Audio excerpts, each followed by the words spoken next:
évidemment, l'Ukraine demande plus, Arnaud Klarsfeld. Est-ce qu'il faut faire plus? Moi, j'étais contre la livraison. D'abord, l'Ukraine a été agressée. Donc, c'est normal que l'Europe et les États-Unis aident l'Ukraine à se défendre.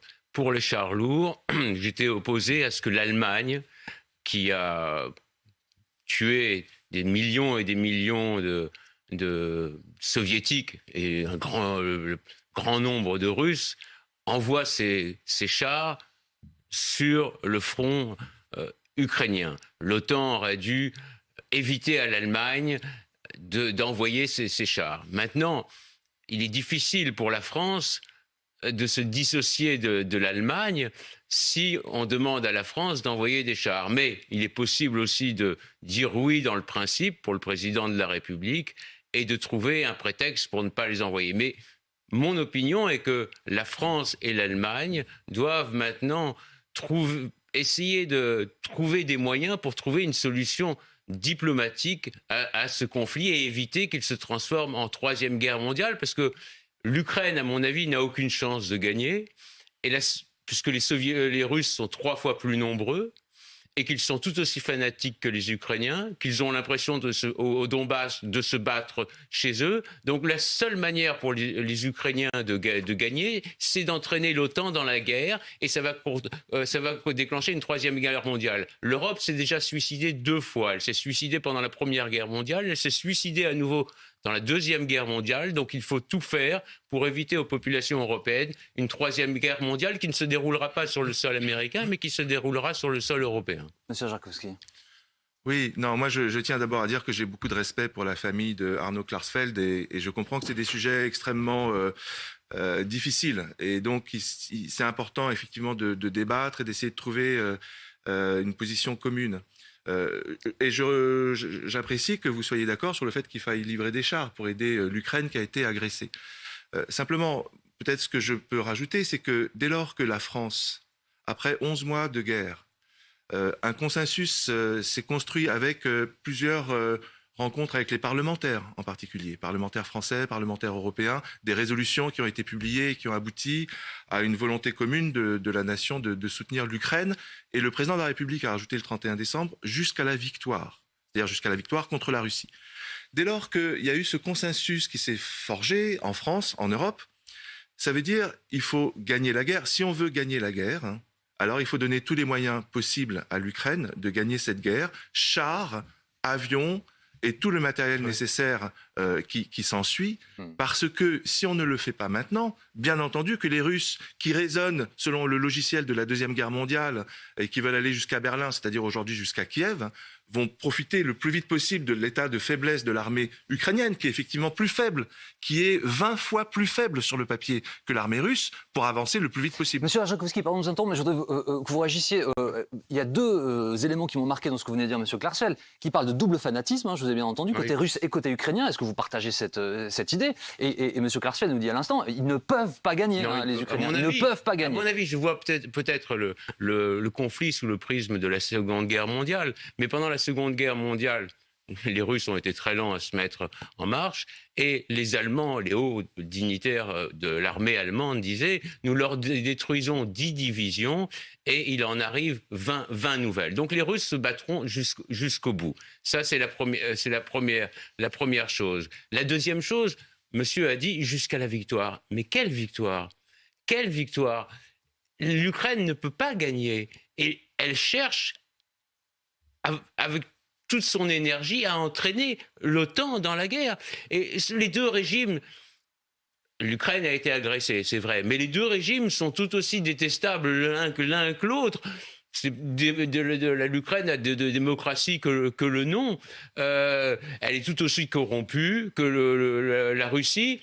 Et en plus, elle vénère des nationalistes ukrainiens qui se sont battus contre les Russes, mais qui ont massacré des dizaines de milliers de familles juives. Ils ont les plus longues avenues à Kiev, ils ont des statues, des jours fériés, des timbres. Donc on se bat pour un régime qui vénère ceux qui ont collaboré avec les nazis. Ce qui est le sujet de votre pétition, et ce qui est finalement aussi, depuis le début de cette partie de la guerre, depuis un an, un sujet pour les pays occidentaux.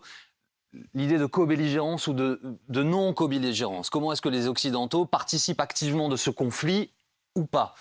Est-ce que c'est en gros ce qui caractérise votre crainte, Arnaud Klarsfeld? Ma crainte est, ou plutôt, je suis choqué par le fait que l'Union européenne va en guerre et que le couple franco-allemand ne cherche pas une solution au conflit. C'est un conflit... Il ne faut pas une troisième guerre mondiale pour le Donbass. On dira, eh oui, c'est la même chose que pour Danzig. Nous avions un accord avec la Pologne en 1939. Nous n'avons aucun accord avec l'Ukraine. Nous n'avons aucun accord. Non, mais vous pouvez pas dire ça. Si on avait une seconde, m'interrompez pas. Allez-y, terminez, monsieur Klarsfeld. Si on avait un accord avec l'Ukraine, on serait rentré en guerre. Donc, ce sont deux parties. Le Donbass appartient, si on est ukrainien, il considère que c'est ukrainien. Si on est russe, il considère que c'est russe. En droit international, évidemment, c'est ukrainien. Mais en équité, chaque part. En tous les cas, c'est à la France et à l'Allemagne d'essayer de trouver une solution à ce conflit avant qu'il ne dégénère dans une troisième guerre mondiale. Et on y va vers la troisième guerre mondiale. Quand on voit la guerre de 14, comme elle a été déclenchée, et ce sont les populations européennes qui vont payer pour une région, le Donbass, dont elles n'avaient jamais entendu parler il y a quelques mois. Donc, c'est fou. C'est fou. C'est Monsieur quelque chose Arjakovski, de fou. Je vais essayer de répondre brièvement parce qu'on peut parler des heures de ça, mais très ponctuellement.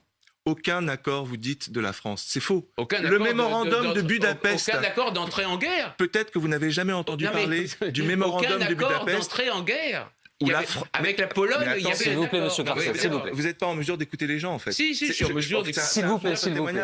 La France, à l'époque du président Mitterrand, a signé le mémorandum de Budapest qui garantit les frontières de l'Ukraine. Mais alors pourquoi elle n'est pas en guerre?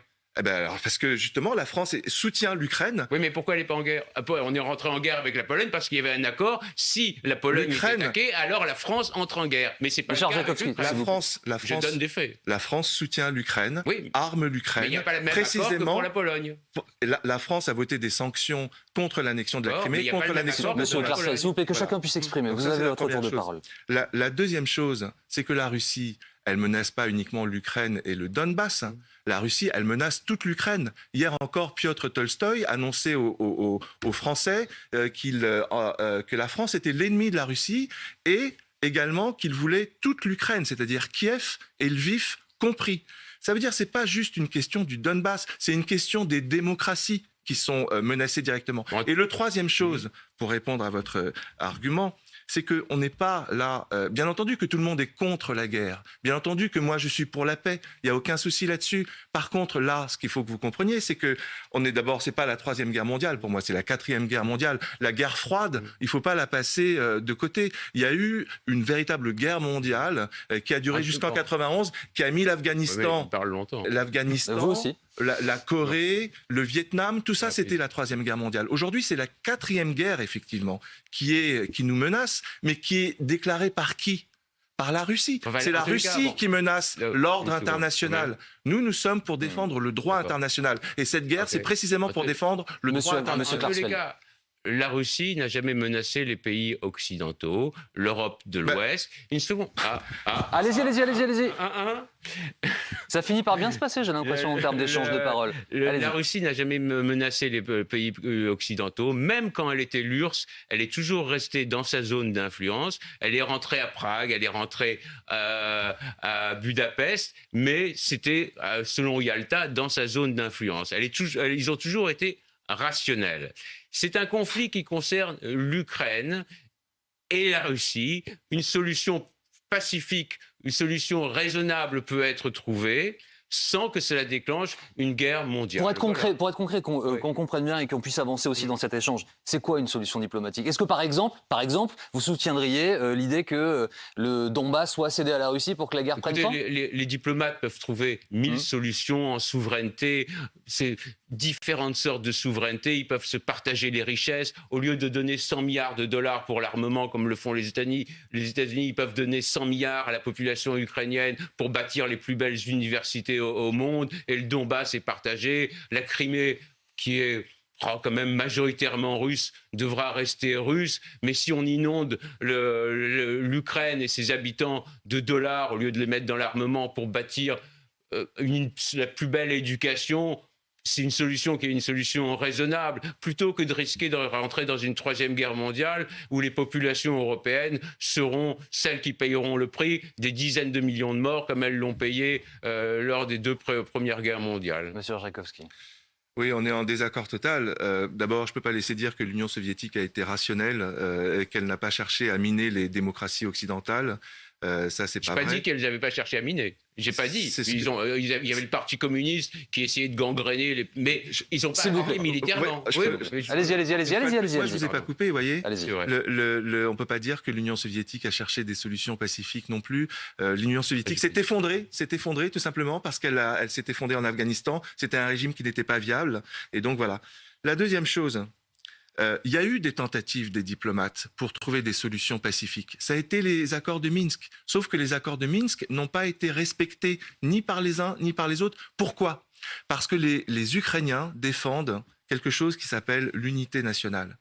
Il y a eu un Maïdan en 91 qui a abouti à un vote de l'ensemble de la population ukrainienne, Crimée et Donbass compris, qui a voté à plus de 90% en faveur de l'indépendance de l'Ukraine. Ensuite, il y a eu le Maïdan de la Révolution orange, le Maïdan de la dignité. À chaque fois, la nation ukrainienne s'est rassemblée pour dire nous, ce qui nous fait tenir ensemble, c'est pas les idées impériales, c'est la conscience morale. L'idée d'appartenir à la civilisation européenne, justice, liberté, égalité, c'est ça qui marque la conscience. Non mais laissez-moi terminer cet argument. Une seconde, mais juste sur mais excusez-moi, là je ne peux pas terminer mon argument. Avec un régime qui était un régime oligarchique, avec ceux qui sont riches qui dominent, et en glorifiant des gens qui ont exterminé des juifs. Alors là, la conscience morale, vous m'en passerez. Il suffit de lire les notes de... Non, j'ai pas terminé mon argument. Vous avez terminé, vous avez terminé. Non, j'ai pas terminé. Vous allez terminer. Il suffit de lire les notes de l'OFPRA française, de la diplomatie française sur ce qu'était le régime ukrainien avant la guerre. Il y avait les pires mots sur l'Ukraine. Maintenant, dans les médias, on fait comme si c'était mais c'est un pays corrompu, où il y a du trafic d'enfants, trafic d'êtres humains, où Est-ce qu'on ne mélange pas tous les sujets, là, M. Clarsel ? Bon, est-ce qu'on n'enlève pas tous les sujets ? Alors justement, laissez M. Arjakovski terminer son propos. Écoutez, moi j'ai vécu plus de 11 ans en Ukraine. Vous m'avez dit tout à l'heure que vous n'aviez pas mis les pieds en Ukraine. Je pense avoir une certaine légitimité à vous dire. On peut avoir vécu en Ukraine et dire des choses qui sont fausses. Et précisément parce que j'ai vécu en Ukraine plus de 11 ans, que j'ai pu fréquenter les cercles du pouvoir et que j'ai pu participer aux différents Maïdan, je peux vous dire que 90% de la population est favorable à une démocratisation du régime, à un éloignement progressif. Je ne dis pas qu'il n'y a pas de corruption en Ukraine, il y en a, mais c'est justement tout l'effort des générations nouvelles pour s'intégrer à l'Europe. C'est pour ça qu'ils ont fait le Maïdan. C'est pour ça qu'ils veulent sortir de l'influence russe. C'est parce qu'ils savent que cette influence russe, c'est de la corruption. Donc, c'est paradoxal de votre part, qui êtes pour la justice, pour la liberté, que vous attaquiez l'Ukraine, alors que l'Ukraine, justement, cherche à s'émanciper et à devenir indépendante et à soutenir ses principes, justement, de justice, d'égalité, de dignité, etc. En tous les cas, c'est depuis 2014, depuis la révolution à Maïdan, que les génocidaires sont glorifiés. Et pour ce qui est de... Mais le génocide vient de la Russie aujourd'hui, vous ne pouvez pas dire ça. Il n'y a pas de génocide en Russie. Mais bien sûr. Il n'y a pas de génocide. Mais vous avez écouté Dimitri Medvedev. Dimitri Medvedev veut supprimer la nation ukrainienne. Voilà ce que disent les membres du Conseil de sécurité russe. Il n'y a pas de génocide qui est commis en Ukraine. Il y a des crimes de guerre qui sont écoutez, commis. Vous répondrez de vos paroles quand il y aura le tribunal sur ce qui se passe aujourd'hui en Ukraine. Là, je vais vous donner une information. Il n'y a pas de génocide qui est commis en Ukraine. Il y a des crimes de guerre qui sont commis. Je me suis exprimé là-dessus. Et le président de la République m'a dit que lui faisait effectivement la différence entre génocide et crime de guerre et qu'il ne faut pas faire une confusion entre ces deux mots. Et pourtant, il y a le Parlement... En tous les cas, c'est la position du président de la République. La position du Parlement canadien, la position du Parlement des Pays-Baltes, la position du Parlement ukrainien, toute la position des intellectuels partout, c'est de dire tout simplement génocide en de Ukraine? répéter Excusez-moi, je les voudrais paroles revenir. de Dimitri Monsieur Medvedev Arjakovski, qui veulent j'ai une détruire question la pour nation vous. ukrainienne. S'il vous plaît, excusez-moi, pardonnez-moi, Medvedev- je veux revenir au sujet initial. Cette question, parce que nous la traitons quotidiennement, parce que les Occidentaux se sont vus Rammstein pour traiter ce sujet, parce que M. Scholz, M. Macron, on en parlait au cours du sommet franco-allemand. Est-ce que selon vous, on a entendu le point de vue de M. Klarsfeld, mais est-ce que selon vous, le fait d'amener des chars lourds, peut-être demain des Mirages, puisque la Russie demande que les pilotes, l'Ukraine demande que ses pilotes soient formés, puissent voler sur des Mirages, est-ce que ça nous rapproche d'un conflit que M. Klarsfeld dénonce comme mondial? Moi, ma position très simple, c'est de dire que le conflit mondial a été déclaré par la Russie à l'Ukraine et aux démocraties. Ça veut dire l'escalade, elle est maximale du côté russe. Quand on bombarde un pays pendant 11 mois, quand on l'affame, quand on oblige des populations à se terrer dans les caves plusieurs fois par jour, quand on compte des centaines de milliers de morts aujourd'hui, l'escalade, elle est totale. Aujourd'hui, la position des démocraties, c'est de défendre l'article 51 de la Charte des Nations Unies, de défendre un pays. Et pour défendre ce pays, il faut, oui, l'armée pour lui permettre de se défendre. Parce que si, aujourd'hui, on ne le fait pas, demain, et ça, je voudrais que vous le reconnaissiez, les Russes ont déjà menacé, en novembre 2021, l'Europe centrale et orientale, de les obliger à sortir de l'OTAN et donc de les occuper. C'était la condition, une exigence de Poutine en décembre 2021, de dire, 1, il ne faut pas que l'Ukraine fasse partie de l'OTAN, 2, il faut que la Pologne, la Tchéquie, les Pays-Baltes sortent de l'OTAN. Donc ça veut dire, les exigences de déstabilisation de l'ordre international, elles sont maximales. Aujourd'hui, nous, on a toujours 2 trains de retard par rapport à cette violence qui est assumée par le régime russe. En tous les cas, pour l'instant, le conflit est encore, heureusement, limité à l'Ukraine. Il faut essayer de trouver une solution diplomatique pour sauver la vie des Ukrainiens et ne pas entraîner le continent européen qui a tellement souffert dans les 2 premières guerres. Les gens oublient ce qu'est la guerre. Les gens oublient ce qu'est la guerre quand ils ne l'ont pas subie. Mais avec cette pétition, et je vois les réactions de ce qu'on appelle les braves gens, ils ne veulent pas. C'est quoi les braves gens? Oh, les braves gens, je vois la classe populaire. Les classes populaires ne veulent pas rentrer en guerre pour le Donbass. Ils ne veulent pas. Mais ça veut dire, pardonnez-moi de vous entendre, mais que vous considérez, vous, que le péril d'un conflit militarisé sur l'ensemble du territoire européen, on dirait la chose clairement, des chars qui passent les frontières, des missiles qui traversent les espaces. Vous considérez que c'est possible et que c'est... Oui, j'ai entendu sur une autre chaîne, sur LCI, Monsieur Blanche-Maison, qui était ancien ambassadeur de France à Moscou, dire si, ouvrez les guillemets, si l'Ukraine s'écroule, alors l'OTAN devra envoyer des troupes. Monsieur Blanche-Maison est vraiment quelqu'un de courtois à qui on confierait ses enfants, ses chatons, vraiment un homme idéal. Hein. Eh bien, il a quand même... Il n'y a pas de lien là. Il a quand même... Non, mais je dis que c'est un homme idéal, raisonnable, un centriste. Eh bien, ce centriste a dit, si l'Ukraine s'écroule, il faut déclencher une 3e guerre mondiale. Donc il y a un aveuglement d'une partie des élites. Il faut que vous compreniez les positions de ce diplomate de métier, effectivement, qui sont toutes simples, qui sont cohérentes par rapport à ce que dit Poutine. Je ne sais pas si vous avez écouté les discours de Poutine. Poutine menace le monde entier, considère que l'Occident est décadent, colonialiste, etc. Et comme je l'ai dit tout à l'heure, menace la Pologne et les Pays-Baltes directement. Il n'a pas menacé de rentrer en Pologne. Mais bien sûr que si. Il a demandé à l'OTAN, il a demandé à ces pays de sortir de l'OTAN.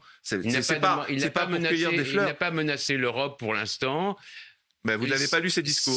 Si l'Allemagne et la France font bloc commun et essayent de trouver une solution, alors ce serait mieux, ça épargnerait des vies et le Donbass peut être partagé d'une certaine façon. Mais c'est ce qu'on a essayé de faire pendant 8 ans et ça n'a pas marché. Poutine ne voulait pas des accords de Minsk, vous voyez. Il voulait toute l'Ukraine. Poutine veut toute l'Ukraine. D'autres disent que c'est l'Ukraine qui n'a pas respecté les accords, que la langue russe n'était plus respectée. Mais ça c'est faux. Chacun est sur sa position, chacun a raison, et chacun a tort. Mais en tous les cas, les peuples européens ne veulent pas rentrer en guerre, ça j'en suis persuadé. Mais personne ne veut rentrer en guerre. Et il n'y a pas besoin de rentrer en guerre pour le Donbass, ce serait une folie, c'est pas juste, c'est absurde.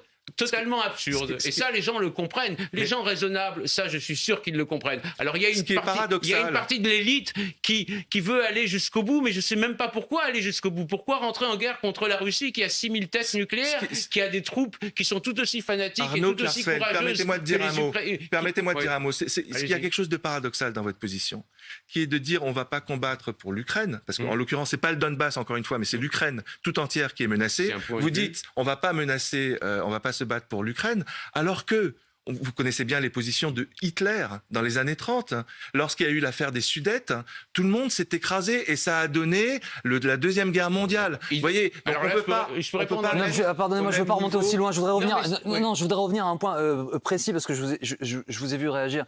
Vous dites ça reste à prouver, mais le fait que M. Arjakovski vous dit Poutine veut toute l'Ukraine, vous avez dit ça reste à prouver. Mais, ça reste à prouver, il n'y a pas eu de déclaration de Poutine. Non, c'est pas ça, c'est qu'en fait, les Ukrainiens initialement ont subi cette, je ne sais pas s'il faut dire percée, mais en tout cas les Russes ont essayé de prendre Kiev, non? Oui, ils ont essayé de changer le régime, de mettre un régime à leurs mains. Ils ont échoué. Ils ont échoué. Donc, mais ce qu'ils veulent maintenant, c'est le Donbass. Voilà, mais ils ne voulaient pas annexer l'Ukraine. Non. Les Russes disent non, on n'a pas changé nos buts de guerre. Dénazifier, comme ils disent, entre guillemets, démilitariser, on veut toute l'Ukraine. Et hier encore, le vice-président de la Douma disait qu'il voulait prendre et Kiev et Lviv. Enfin, c'est un point de vue, je n'ai pas entendu, en tous les cas, Poutine dire qu'il voulait annexer tout le truc. Lisez Poutine, c'est ce qu'il répète depuis le début de la guerre. Pour ce qui est des Sudètes, Poutine n'est pas Hitler.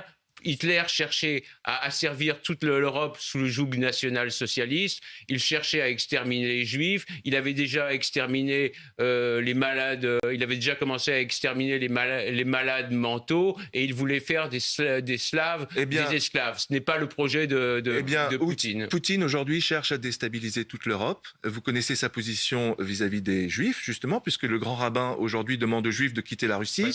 Il persécute les minorités, les minorités sexuelles LGBT et met le désordre partout en Europe. Donc ensuite, vous pouvez ne pas faire de parallèle historique, mais moi je peux vous dire qu'il y a beaucoup de gens qui considèrent que Poutine justement suit la même logique totalitaire de Hitler. Il n'y a pas de raison pour moi de rentrer dans une troisième guerre mondiale pour le Donbass. Bon, certains peuvent avoir un autre. Non, mais moi j'aimerais éviter la guerre mondiale, la quatrième, j'aimerais l'éviter aussi, bien entendu, mais il ne faut pas être naïf non plus. Terminons sur cette forme de consensus autour, évidemment, j'enfonce une porte ouverte, mais la volonté de chacun que tout ça s'arrête au plus vite, évidemment, et que la paix soit restaurée partout. Merci à tous les deux d'avoir accepté d'échanger en direct sur BFM TV ce soir.